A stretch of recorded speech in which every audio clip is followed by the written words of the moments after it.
we have essentially a technocrat coup d'etat that's happened.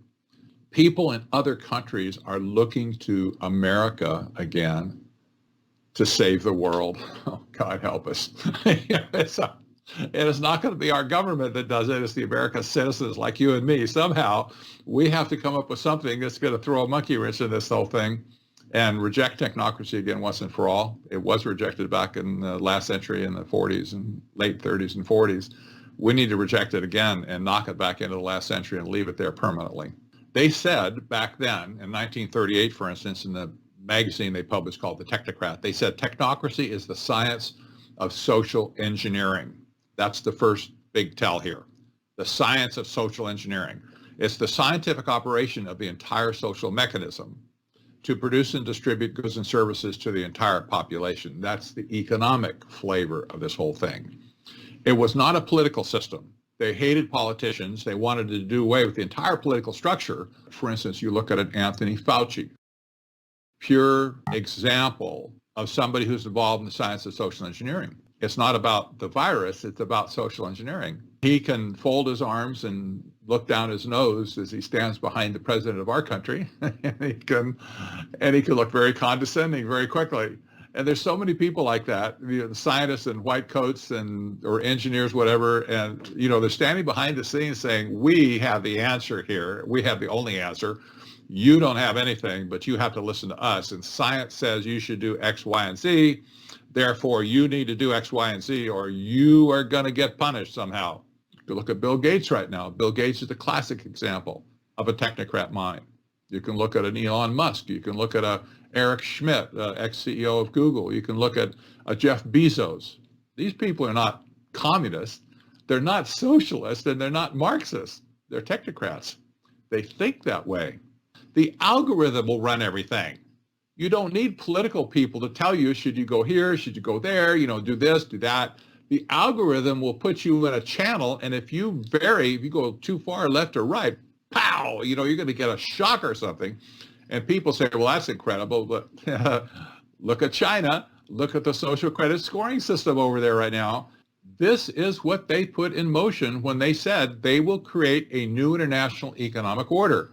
They didn't say they were going to create a government order. They were going to create a new international economic order, and they called it that. It was all over their literature. And lo and behold, in 1974, the United Nations passed a resolution to create the new international economic order. Whoa. Okay, it just so happened that the Rockefeller people that started the Trilateral Commission had a great relationship with the UN forever, and they fed it to the UN and the next year that they came into being. All of these global elitists that were in the Trilateral Commission, they basically took over the industrialized world political system. Certainly in America they did, with Jimmy Carter. It wasn't that they wanted political power. What they were after was control over the economic engine of the world, which was clearly represented by the United States at that time. We were the big kingpins. And so 8 out of 10, for instance, of the World Bank directors after that time were all members of the Trilateral Commission. Lo and behold, the World Bank, well, the President of the United States appoints the World Bank president. That's the way it is. And you had the same thing with the U.S. trade representatives, something like 9 out of 12 of subsequent U.S. trade representatives that have written all these cockeyed treaties since 1933. They were members of the Trilateral Commission. It wasn't about getting the presidency. It wasn't about getting the EPA or some other agency under the control. They wanted control of the global economic system so that they could create a new international economic order. And one of the very first things they did, by the way, Zbigniew Brzezinski, a co-founder of the Trilateral Commission and worked for Jimmy Carter, he called up Chairman Deng in China and said, come on over, Chairman. We're going to have a nice little get-together, and we're going to bring you back into the global economic stage. And they taught China not capitalism. They taught China not free enterprise. They taught China technocracy. And that's why China is where it is today. And it's been identified by the global elite, by the way, as a technocracy. Not my words. I didn't make that analysis. The global elite themselves have said it. So now Klaus Schwab comes out and says, it's time for the big reset. And I'm thinking, okay, we knew it was coming, Klaus.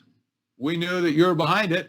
I've been personally encouraged a little bit that the technocrats have made perhaps a strategic error in making the face mask a symbol of submission. And that's what it's become. That's what it's become. It's a symbol of submission. Not wearing a face mask is not an anti-symbol of submission. It's just you're not wearing a face mask. And that gives every Karen in the world the right to come up and start hollering at you. You selfish bum, you creep, you're hurting everybody's health, that sort of thing. A lot of people know what I'm talking about. We've come up with a card that we're sending out to people that says, we won't wear a face mask, period. We will not comply. Wearing a face mask poses a serious health risk to me, and I won't do it.